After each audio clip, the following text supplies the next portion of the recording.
menurut ayat Quran dan hadis Nabi itu nanti ada bermacam-macam. Ada orang beriman itu yang dimasukkan surga. Ada orang beriman itu yang dimasukkan ke dalam surga.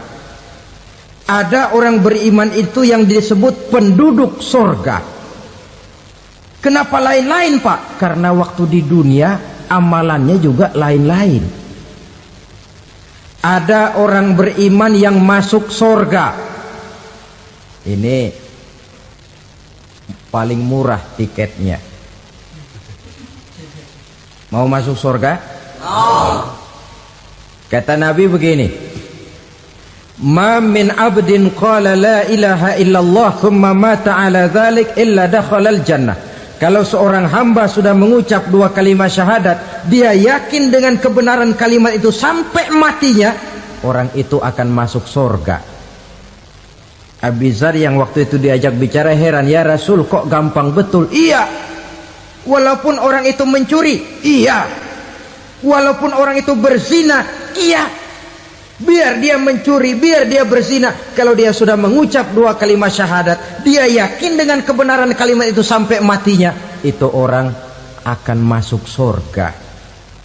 Jadi masuk surga cukup dua kalimat syahadat, yakin sampai mati, masuk surga. Itu perkara masuk. Tapi kalau pertanyaannya diterusin, masuknya kapan, Pak? Nah, ini lain lagi urusannya.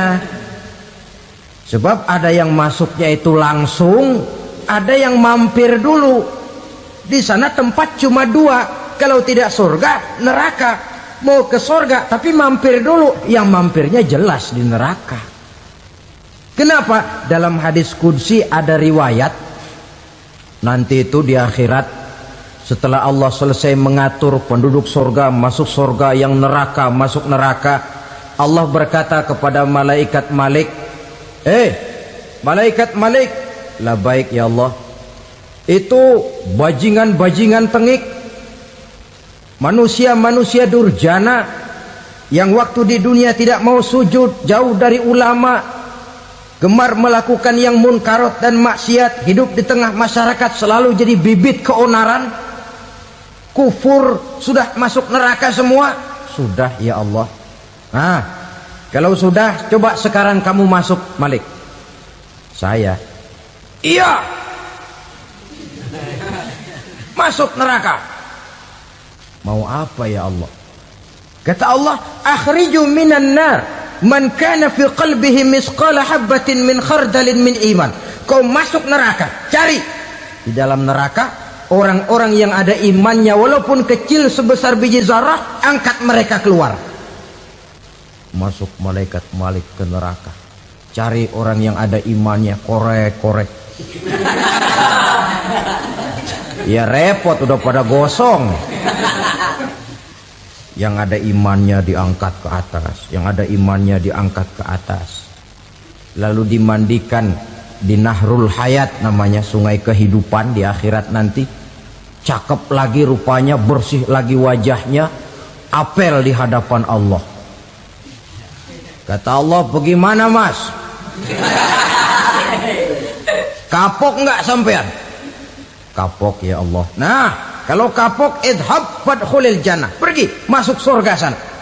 Berangkat mereka ke surga, ketemu sama teman-temannya yang udah sampai lebih dulu, yang nggak pakai mampir lagi. Terjadi dialog.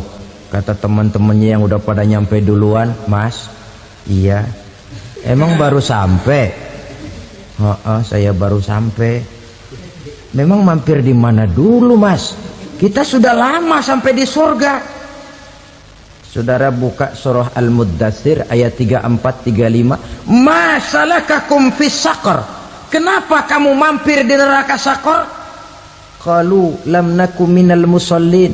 Mereka menjawab, kami mampir di neraka Saqar mas, gara-gara dulunya kami waktu di dunia ndak pernah sholat. Ndak pernah sholat? Ndak pernah. Kan rumahnya dekat masjid. Cuma dekat doang mas. sholat mah enggak saya. Enggak pernah ngasih makan fakir miskin, enggak pernah hadir di majelis taklim, pendeknya enggak pernah melakukan kebajikan, maka saya pun mampir di neraka sakor. Untung betul saya punya iman mas sedikit. Waktu hidup di dunia dulu saya pernah mengucap 2 kalimat syahadat, sekali-kalinya waktu mau kawin. Masya Allah. Untung saja kawin, kalau nggak kawin polos.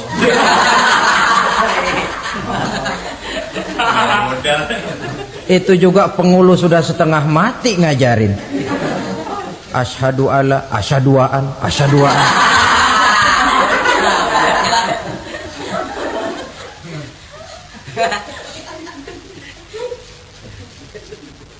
Ini namanya masuk surga, ada mampir dulu. Ada pula orang mukmin itu yang dimasukkan surga. Namanya dimasukkan kan terima beres.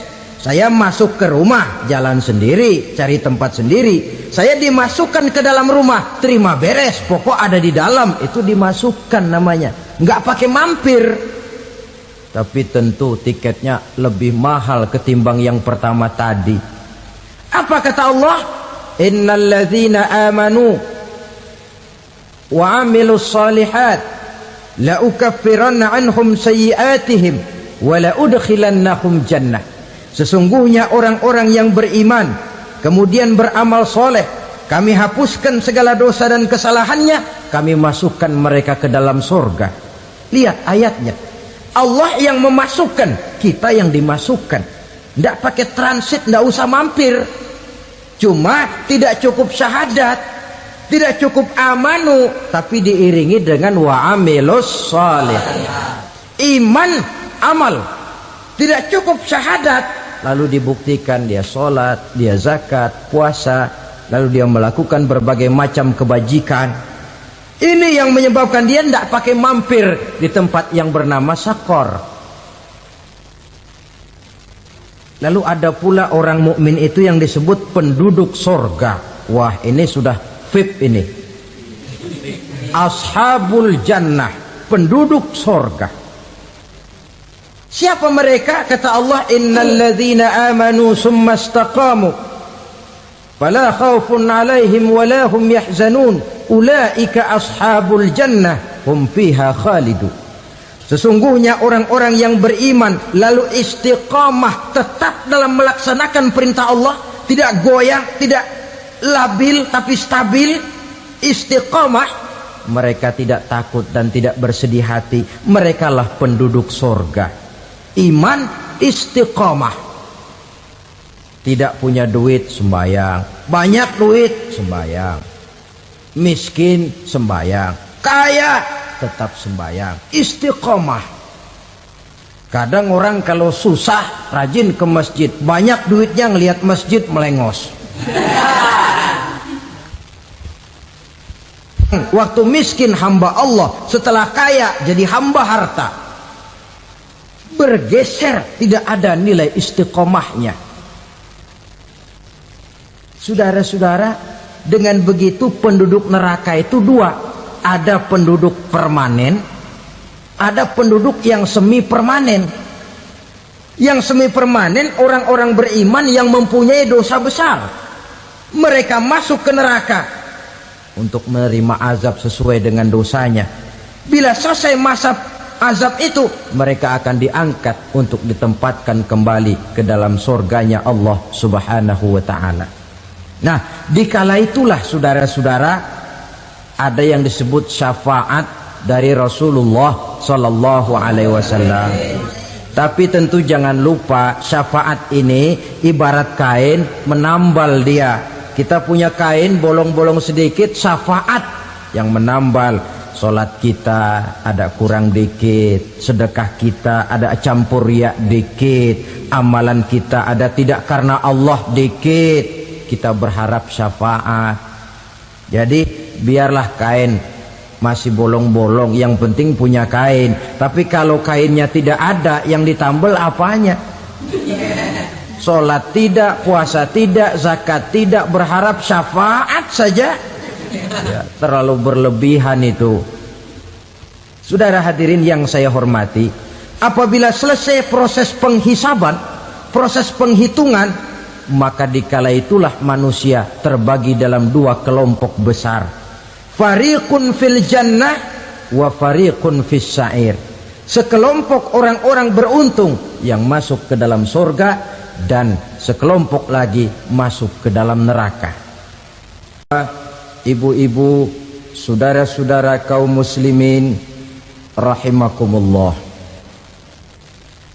pada pertemuan yang lalu sudah saya jelaskan bahwa hidup selalu berakhir dengan kematian. Apabila datang kematian menimpa seseorang, datanglah kiamat baginya. Itu yang disebut dengan kiamat kecil. Hakikatnya mati adalah perpindahan dari kehidupan di dunia ini menuju kehidupan di alam barzakh. Menunggu kita di alam barzakh sampai datangnya saat kiamat, entah 10 tahun, entah 100 tahun, entah 1000 tahun, hanya Allah saja yang maha tahu. Adapun orang-orang beriman yang melakukan amal kebajikan dalam kehidupan di dunia ini, masa penantian yang lama di alam barzakh buat mereka sebentar saja. Tetapi bagi orang-orang kafir yang ingkar, yang tidak beriman kepada Allah, yang hidup di dunia cuma menumpuk-numpuk dosa, tentu penantian di alam barzakh akan merupakan waktu yang sangat lama. Bukankah dalam kehidupan kita waktu itu memang relatif? Contoh misalnya, bagi pemuda-pemudi yang sedang duduk asyik memadu cinta, waktu 4-5 jam saja rasanya cuma 4-5 menit. Tenggelam oleh keasikan. Tapi buat orang yang berbaring di rumah sakit, meratap di balik-balik apa itu tembok derita kata lagu, di balik dinding-dinding penjara, sehari bagai seminggu, seminggu rasa sebulan, sebulan boleh jadi rasa setahun. Penantian yang sangat lama. Kapan kiamat itu akan datang? Ini rahasia Allah. Jangankan kita yang orang awam, baginda Nabi sendiri tidak diberitahu oleh Allah kapan kiamat itu akan terjadi. Tetapi sungguh pun demikian, banyak hadis-hadis yang menjelaskan ciri atau tanda-tanda datangnya kiamat. Nah, kalau sudah bicara soal tanda, tanda kiamat itu ada dua. Pertama yang disebut alamatus sughra, tanda-tanda kecil. Ini waktunya masih ada tenggang. Ada yang dinamakan alamatul kubra, tanda-tanda besar, artinya kiamat sudah diambang pintu. Apa tanda-tanda kecil dari datangnya hari kiamat itu? Misalnya kata Nabi, apabila ilmu sudah diangkat oleh Allah, artinya apabila ulama sudah banyak wafat, minat orang belajar agama berkurang, lalu kebodohan nampak merajalela di mana-mana, zina dikerjakan secara terbuka, minuman-minuman keras jadi kebanggaan, itu termasuk di antara tanda-tanda kecil terjadinya hari kiamat. Apalagi misalnya iza waladatil ammatu rabbataha, apabila budak sudah melahirkan tuan. Apa maksudnya? Ada yang mentafsirkan apabila anak sudah bisa membudaki orang tuanya. Orang tua yang melahirkan dia, yang membesarkan dia, demi setelah si anak besar jadi orang berpangkat, bertitel, berharta, berkedudukan, jadilah orang tua itu budaknya. Sehingga sering dibilang kalau orang tua kaya, anak jadi raja. Tapi kalau anak yang kaya, orang tua sering jadi budak. Apalagi munculnya fitnah yang bergelombang, timbul perang antara dua bangsa yang besar, waktu berjalan terasa sangat pendek sekali. Itu merupakan tanda di antara tanda-tanda kiamat. Termasuk di dalamnya sulit membedakan mana laki, mana perempuan.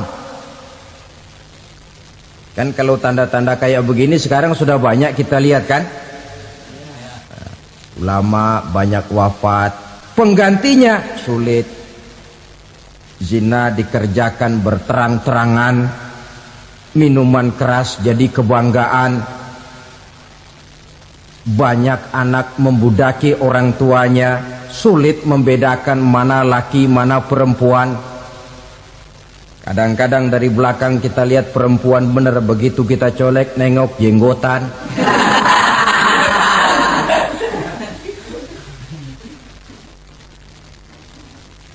Ini termasuk tanda-tanda kecil, masih ada tenggang sampai akan terjadinya kiamat itu.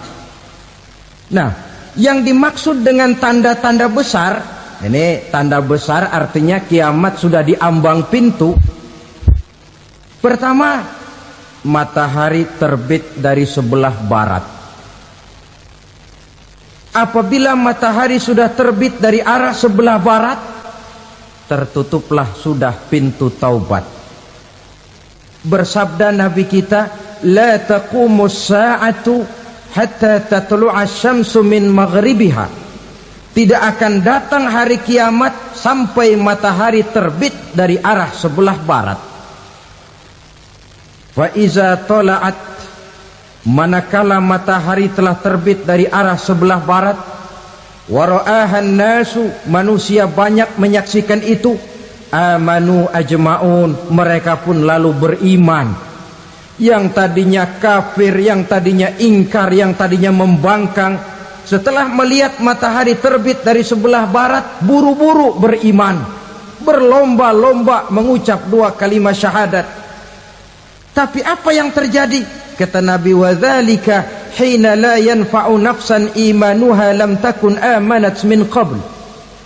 Hari itu adalah hari yang iman sudah tidak berguna lagi bagi seseorang apabila sebelumnya memang dia tidak pernah beriman.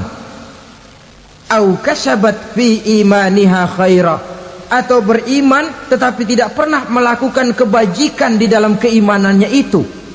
Hari yang sudah kasib, hari yang sudah terlambat, beriman tidak akan ada gunanya lagi.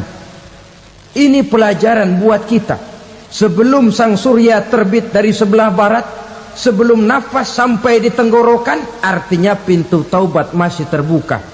Kalau dua hal itu sudah terwujud, nafas sudah sampai di kerongkongan atau matahari sudah terbit dari arah sebelah barat, tertutuplah sudah pintu taubat.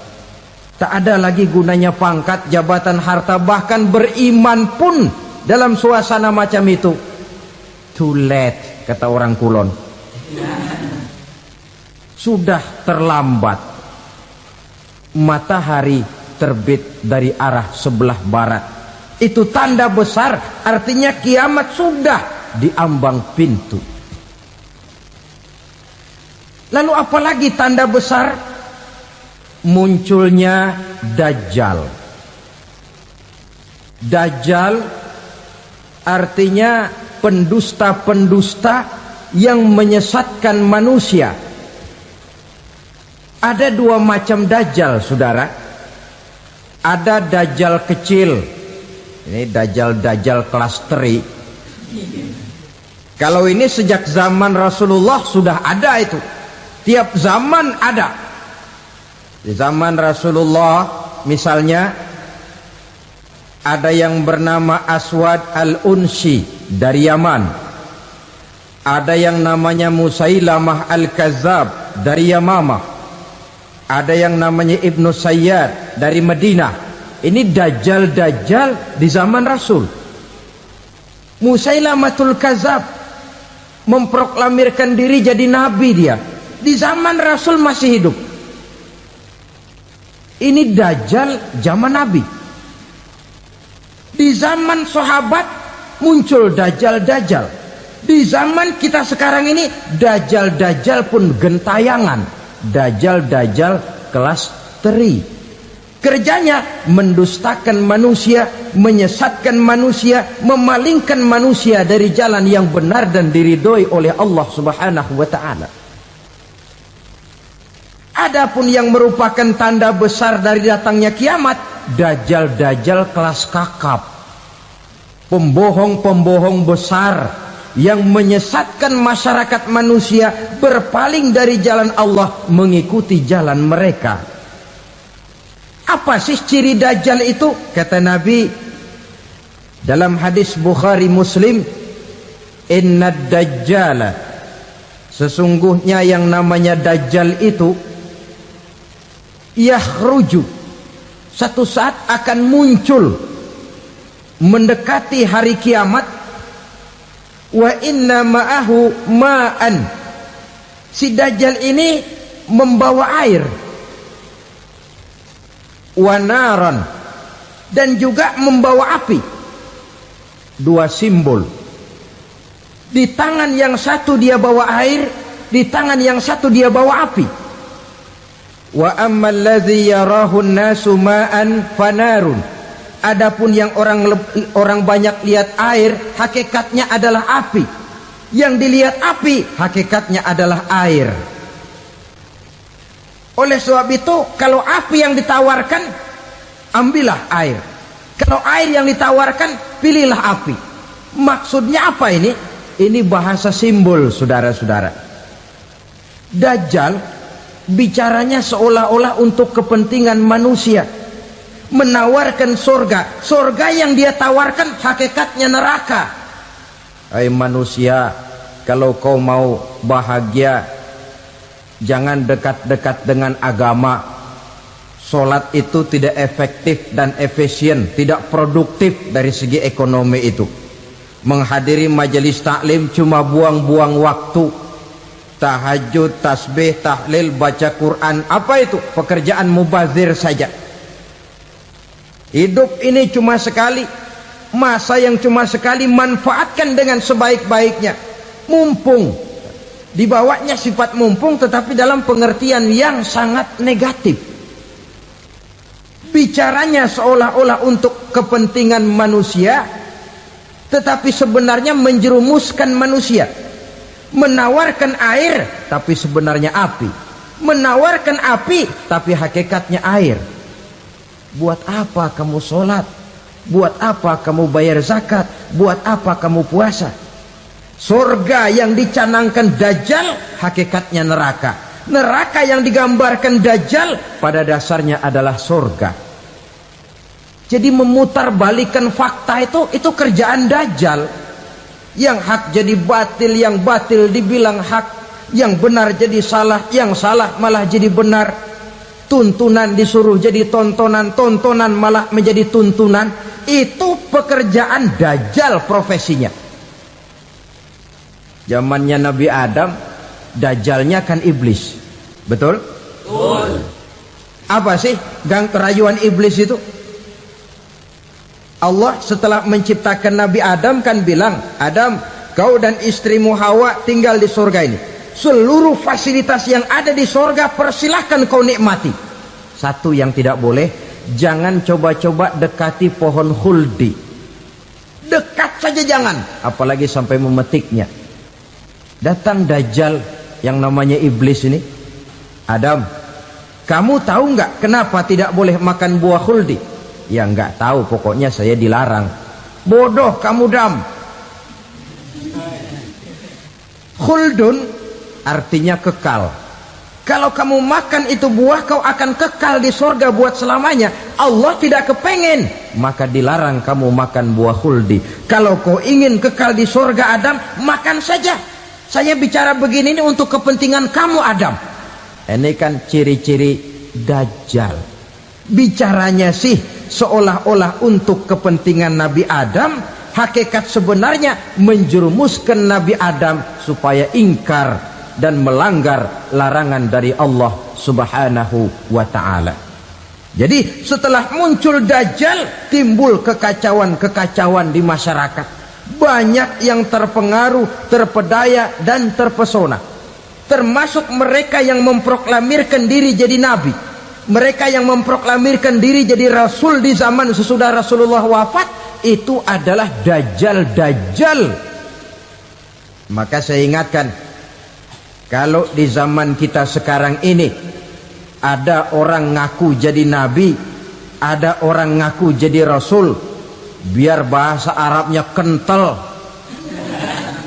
Quran hafal, hadis ribuan hadis hafal, biar pakai serban sampai menyengser ke tanah, bahasa Arabnya fasih, tapi dia mengaku jadi nabi, jadi rasul, kita umat Islam wajib tidak percaya.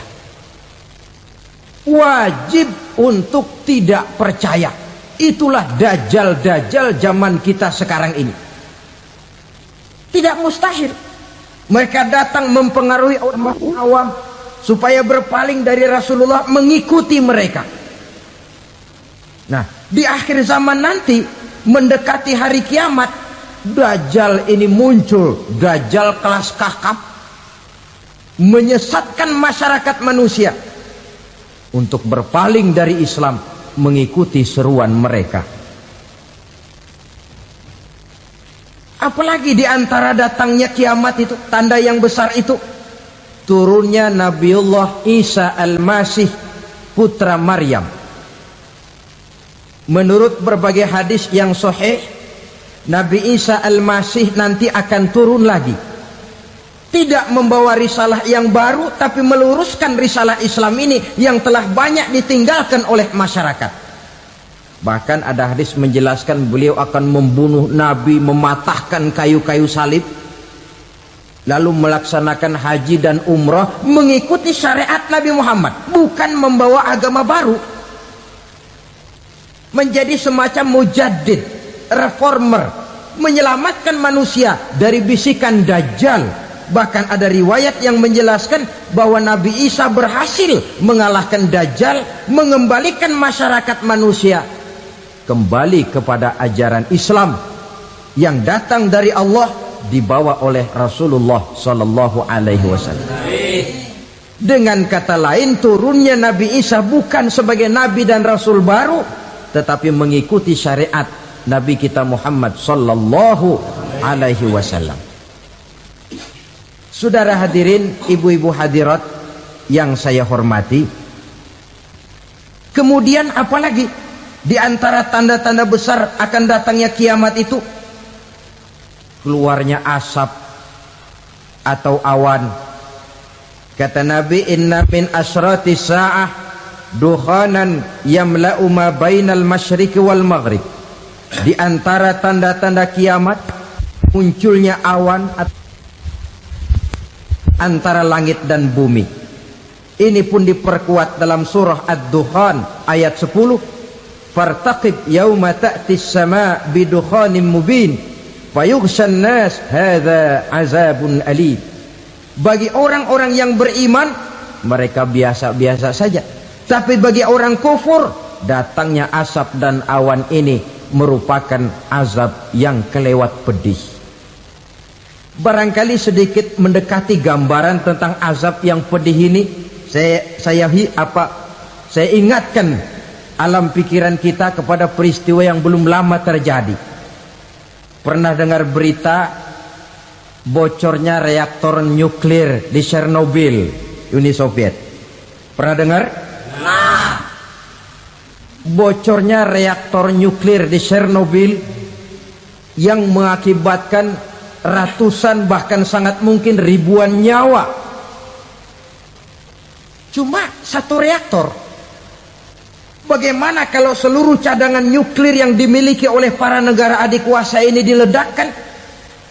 Bahkan yang konon menurut catatan cadangan nuklir yang dimiliki bersama oleh Amerika dan Rusia sekarang ini sudah sanggup memusnahkan 6 miliar manusia, 1,5 kali lebih banyak dari jumlah manusia yang nongkrong di permukaan bumi ini. Saudara-saudara hadirin yang saya hormati, lalu saat mendekati hari kiamat, apalagi tandanya setelah Nabi Isa wafat, pada saat turunnya yang kedua kali, lalu Allah meniupkan angin sejuk, semua orang-orang beriman, orang-orang baik wafat, sehingga penghuni bumi ini cuma tinggal lagi terdiri dari orang-orang kafir. Tidak ada lagi di bumi ini yang bisa mengucapkan Allah. Sehingga dalam hadis qudsi itu ada keterangan, innallaha azza wa jalla yaqulu li Israfil. Allah pernah pesan kepada malaikat Israfil, kata Allah, Israfil, idza sami'ta qailan yaqul Allah Allah fa akhirin nafakh 40 sanatan ikraman liqailiha.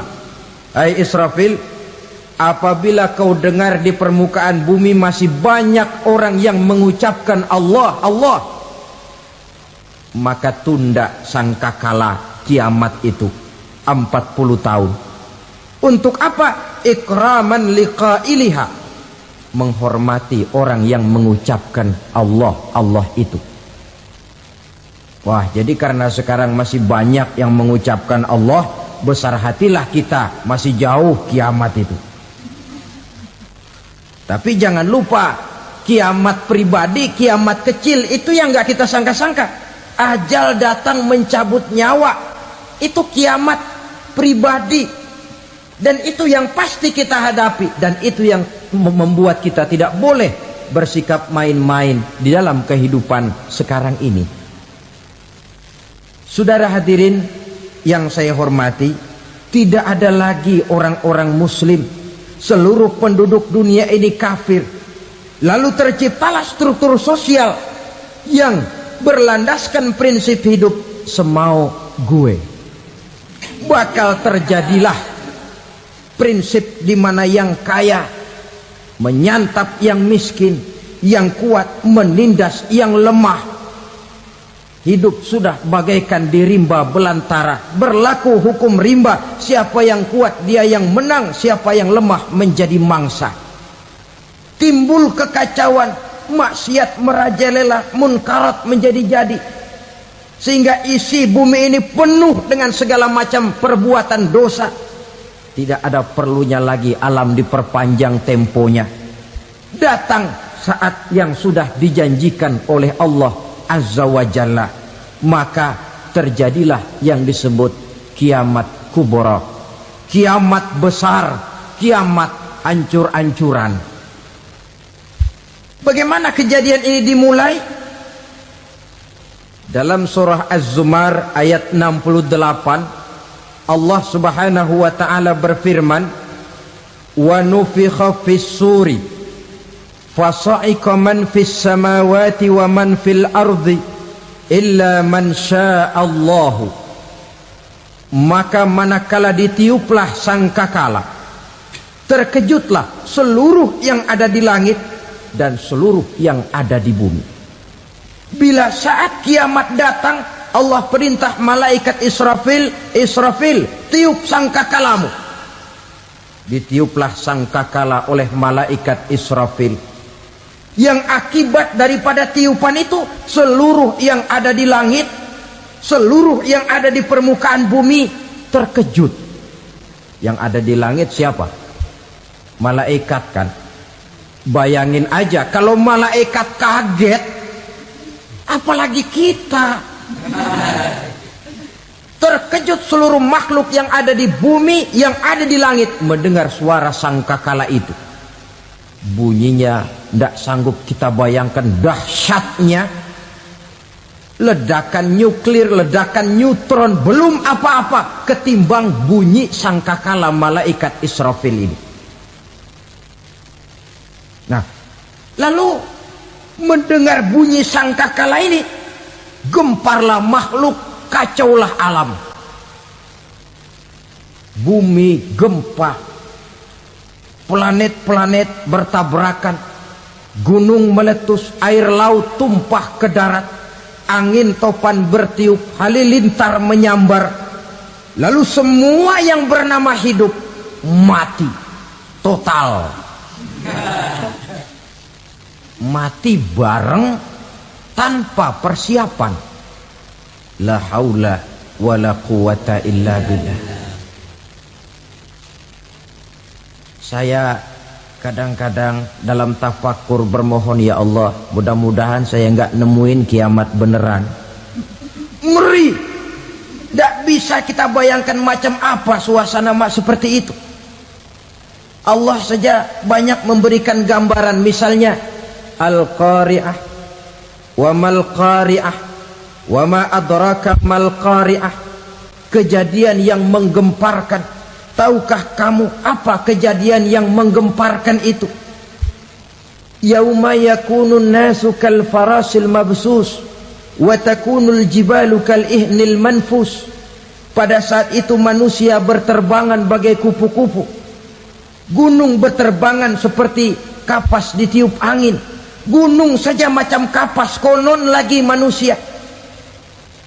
Kematian total, mulai semut sampai gajah mati, jin mati, iblis mati, malaikat mati. Oh, malaikat saja mati. Saudara hadirin yang saya hormati, kematian total yang tanpa persiapan. Orang bilang, Pak, kalau mati bareng begitu yang repot malaikat maut dong ya. Cabut sana, cabut sini. Itu kalau menurut logika kita, mestinya begitu menurut logika. Tapi logika juga yang nggak perlu serepot itu. Sebab untuk mematikan listrik di wilayah DKI, di wilayah Jakarta, nggak perlu tiap rumah didatengin, matiin, ya lama. Cukup dari kantor pusatnya saja PLN, tekan satu tombol, gelaplah seluruh Jakarta. Saudara hadirin yang saya hormati, kematian total. Lalu setelah kematian total, planet-planet juga mati, dalam arti tidak bergerak dan beredar. Angin mati, dalam arti tidak bertiup.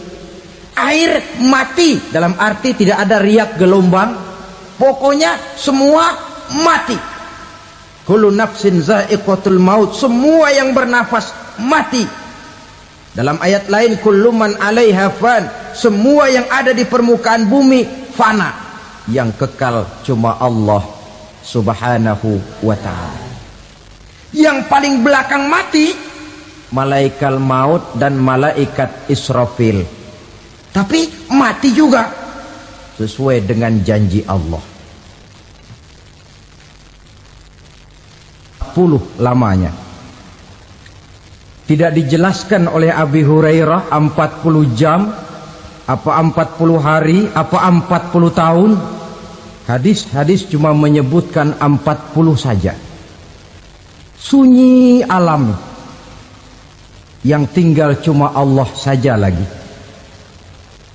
Ketika itu Allah berseru-seru, katanya, limanil mulkul yauma, siapa para penguasa hari ini? Mana itu raja-raja dan penguasa yang dulu mengaku jadi Tuhan? Fir'aun, mana Fir'aun sekarang?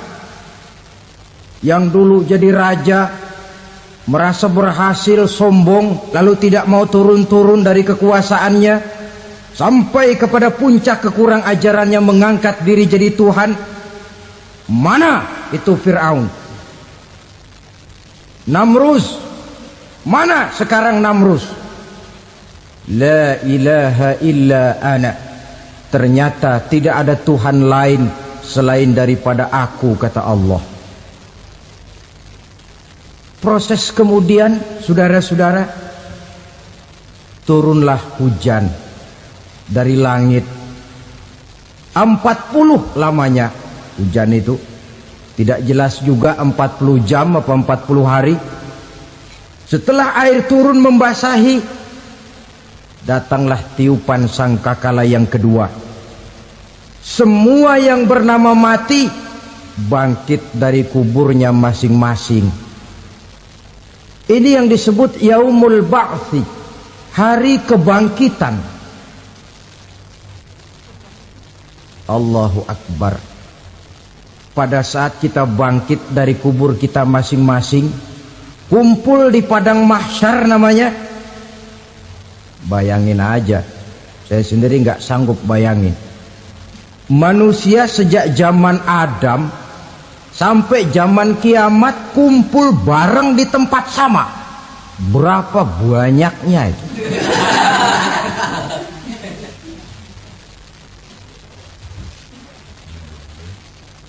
Dan yang luar biasa menurut satu riwayat, pada saat bangkit itu, Masya Allah, roman muka kita berubah.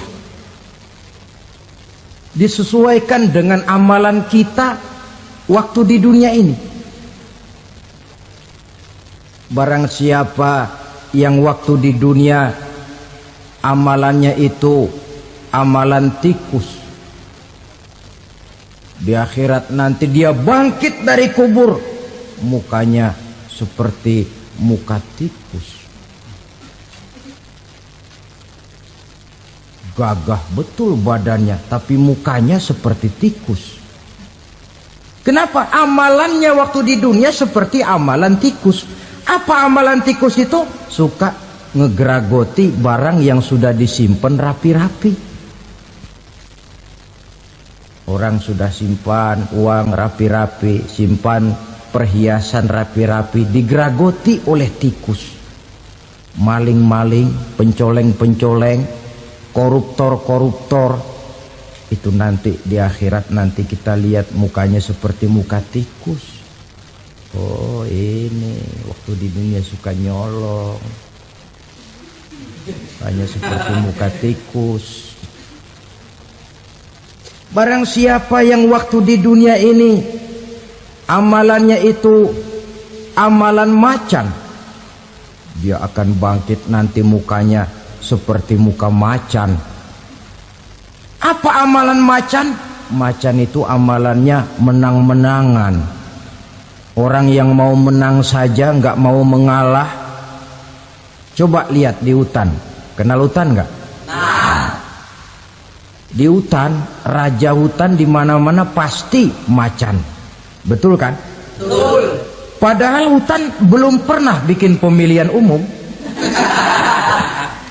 Tapi macan tidak peduli ada pemilihan umum apa tidak, pokok saya raja. Sebab apa? Macan jadi raja itu bukan karena benar, tapi karena kuat jadi raja. Setelah dia jadi raja, rakyat hutan yang mesti dilindungi malah dimakan oleh raja macan. Kambing rakyat hutan dimakan oleh macan. Ayam rakyat hutan dimakan oleh macan. Itu nanti kita lihat di akhirat itu mukanya seperti muka macan, gagah betul.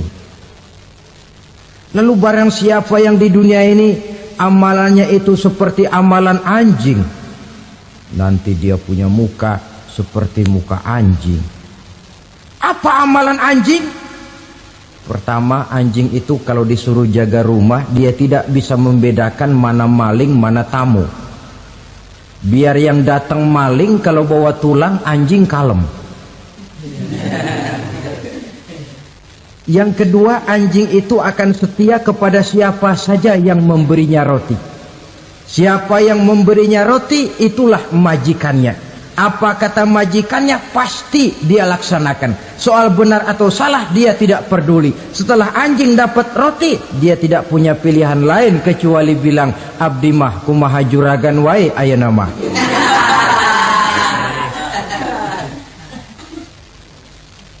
Saudara hadirin yang saya hormati, berkumpul di padang mahsyar, tiap orang sibuk dengan persoalannya masing-masing. Matahari waktu itu didekatkan oleh Allah, panas luar biasa. Ada yang saking panasnya itu mencucurkan peluh keringat sampai sebatas mata kakinya. Ada yang keringatnya sampai sedengkulnya, ada yang keringatnya sampai sepusatnya, ada yang keringatnya mengalir sampai sebahunya, ada yang kelelap oleh keringatnya sendiri, sementara orang di sampingnya nggak apa-apa. Bergantung lagi amalan dia waktu di dunia ini. Saudara-saudara, sebagian orang dalam kepanikan padang mahsyar berombong-rombong datang mereka menghadap Nabi Adam. Ya Adam, anta abal bashar. Hai Adam, Tuhan adalah bapak moyang manusia. Kami sebentar lagi akan disidang, dimintakan pertanggungan jawab. Tolonglah kami, hai Adam. Kata Nabi Adam, jangankan nolongin sampean, saya sendiri tanggung jawab di hadapan Allah ketika dulu tidak boleh makan khuldi, saya serobot. Sudahlah, urus diri masing-masing saja, nafsi. Begitu kata Nabi Nuh, begitu kata Nabi Ibrahim. Tiap orang bertanggung jawab sendiri-sendiri. Ketika itulah saudara-saudara, nikmatnya menjadi umat Nabi besar Muhammad sallallahu alaihi wasallam. Sebab apa? Walaupun menurut abjad kita ini umat paling belakang, paling belakang kita ini toh, karena Nabi Muhammad adalah Nabi akhir, tapi akan dihisap lebih dulu, lewat di atas sirat lebih dulu, masuk surga lebih dahulu ketimbang umat-umat belakangan. Ketika Rasul mendekati ajal, beliau tanyakan itu kepada malaikat Jibril. Malaikat Jibril berkata, Muhammad jangan khawatir, Allah sudah berjanji, inni haramtul jannata ala sairil anbiya hatta tadkhulaha anta wa haramtuha ala sairil umami hatta tadkhulaha ummatuka. Surga aku haramkan buat seluruh nabi kecuali kalau engkau Muhammad sudah masuk ke dalamnya, dan surga aku haramkan buat seluruh umat kecuali kalau umatmu Muhammad sudah masuk ke dalamnya. Logikanya, walaupun menurut abjad kita umat paling belakang, bakal dihisap paling dulu, lewat di atas sirat paling dulu, masuk surga paling dulu, kalau mampir ke neraka juga paling dulu. Ya resiko. Jangan mau enaknya aja paling dulu. Saudara hadirin yang saya hormati, setelah masa kebangkitan itu jangan dikira begitu bangkit langsung diperiksa, masih menunggu menanti ribuan tahun perhitungan padang mahsyar untuk sampai kepada proses yang disebut yaumul hisab, hari perhitungan. Seorang demi seorang bakal dipanggil. Bayangkan saja, kita se-RT saja di absen, kadang-kadang perlu waktu lama. Ini manusia sejak zaman Nabi Adam sampai datang hari kiamat, satu demi satu disidang di hadapan Qadhi Rabbul Jalil. Status sosial copot sudah waktu itu. Yang pernah jadi hartawan di situ tidak lagi kelihatan kehartawanannya. Yang pernah jadi jenderal tidak lagi dipanggil jenderalnya. Yang ustadz tidak lagi dipanggil al-mukarramnya. Seluruh status sosial selesai. Dipanggillah kita seorang demi seorang menghadap Qadhi Rabbul Jalil.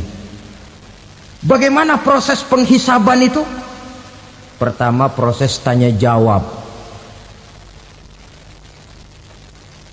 Di antaranya ada hadis menyatakan, lan tazula qadama 'abdin yaumal qiyamah hatta yus'ala an arba'i khisalin. Besok di hari kiamat tidak akan bergeser telapak kaki seorang hamba sampai dia ditanya lebih dulu tentang 4 persoalan. Tentang ilmunya, kemana ilmu itu diamalkan. Tentang umurnya, di mana umur itu dihabiskan. Tentang masa mudanya, kemana masa muda itu dipakai. tentang hartanya, dari mana harta itu didapat dan kemana harta itu dibelanjakan. Ini termasuk proses tanya jawab. Jadi kalau istilah pengadilan dunia, nama Fulan bin Fulan. Kamu waktu di dunia diberikan umur panjang untuk apa? Pernah mengalami masa muda, kemana kau habiskan masa remajamu? Kau diamanahkan ilmu, dengan apa ilmumu kau amalkan? Kau diberikan harta, dari mana harta kau dapat, kemana kau belanjakan? Tak seorang pun yang bisa mungkir. Sebab apa? Dikala itu yang menjadi saksi bukan orang. Yang menjadi saksi adalah seluruh anggota badan kita.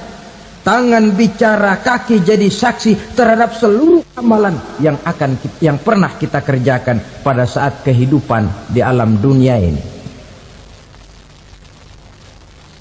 Selesai proses tanya jawab, lalu diperlihatkan buku catatan kita waktu hidup di dunia ini. Jangan lupa Allah itu menyiapkan 2 superkomputer kepada kita. Sebelah ditempelin sebelah kanan, yang sebelah tempelin di sebelah kiri. Komputer itu namanya Raqib dan Atid. 2 malaikat yang apabila baik kita lakukan, refleks saja akan menulis kebajikan kita. Jahat kita kerjakan, akan tertulis. Catatan itu nanti diperlihatkan kepada kita.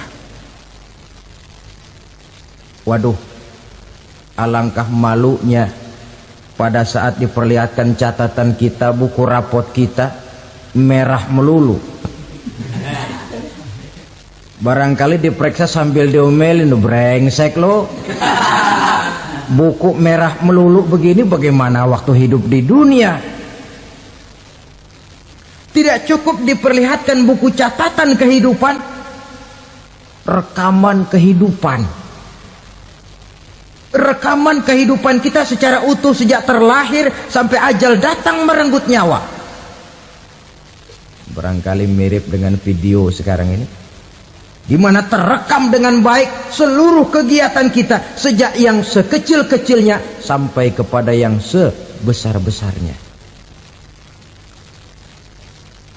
Untuk kemudian kita pun menerima balasan. In khairan fa khairun wa in syarran fa syarrun. Kalau baik ya baik balasannya, kalau jahat ya jahat juga balasannya. Catatan-catatan kita diberikan. Kalau banyak kebajikannya diberikan di tangan kanan dengan cara yang halus. Kalau banyak kejahatannya diberikan dari sebelah kiri atau dilempar dari belakang. Itulah sebabnya sejak di dunia ini kita sudah mohon kepada Allah.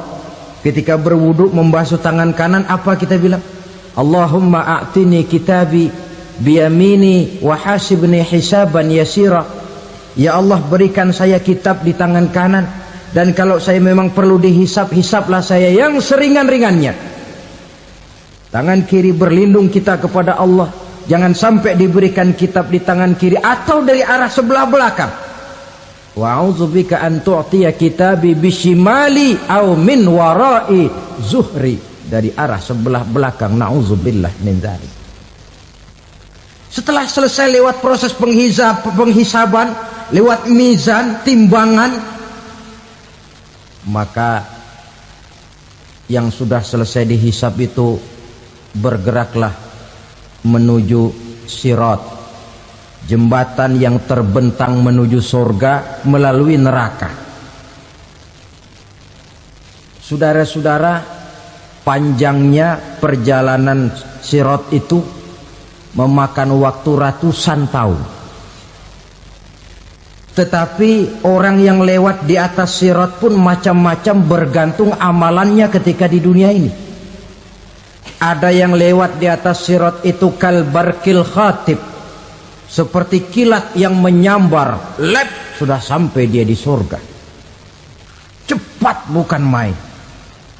Ada yang lewat di atas sirat itu seperti orang lari-lari. Ada yang lewat di atas sirat itu seperti orang jalan biasa. Ada yang sambil merangkak, ada yang sambil ngesor, ada yang sambil gelayutan, ada yang selamat sampai ke ujung ke surga, ada yang tergelincir jatuh masuk ke dalam neraka, bergantung amalannya dalam kehidupan di dunia sekarang ini. Tiap kita akan melewati yang namanya sirat ini. Saudara-saudara kaum muslimin yang saya hormati, dengan demikian mereka yang selamat melalui sirat sampai ke terminal akhir surga, mereka yang ketika dihisab ternyata banyak kejahatannya daripada kebaikannya, mereka singgah di dalam neraka. Nah, adapun orang-orang yang beriman menurut ayat Quran dan hadis Nabi itu nanti ada bermacam-macam. Ada orang beriman itu yang dimasukkan surga. Ada orang beriman itu yang dimasukkan ke dalam surga. Ada orang beriman itu yang disebut penduduk surga. Kenapa lain-lain, Pak? Karena waktu di dunia amalannya juga lain-lain. Ada orang beriman yang masuk surga. Ini paling murah tiketnya. Mau masuk surga? Kata Nabi begini, ma min abdin qala la ilaha illallah thumma mata ala dhalik illa dakhalal jannah. Kalau seorang hamba sudah mengucap dua kalimat syahadat, dia yakin dengan kebenaran kalimat itu sampai matinya, orang itu akan masuk surga. Abi Dzar yang waktu itu diajak bicara heran, ya Rasul kok gampang betul? Iya, walaupun orang itu mencuri, iya, walaupun orang itu berzina, iya, biar dia mencuri, biar dia berzina, kalau dia sudah mengucap dua kalimat syahadat, dia yakin dengan kebenaran kalimat itu sampai matinya, itu orang akan masuk surga. Jadi masuk surga cukup dua kalimat syahadat, yakin sampai mati, masuk surga. Itu perkara masuk. Tapi kalau pertanyaannya diterusin, masuknya kapan, Pak? Nah, ini lain lagi urusannya. Sebab ada yang masuknya itu langsung, ada yang mampir dulu. Di sana tempat cuma dua, kalau tidak surga, neraka. Mau ke surga tapi mampir dulu, yang mampirnya jelas di neraka.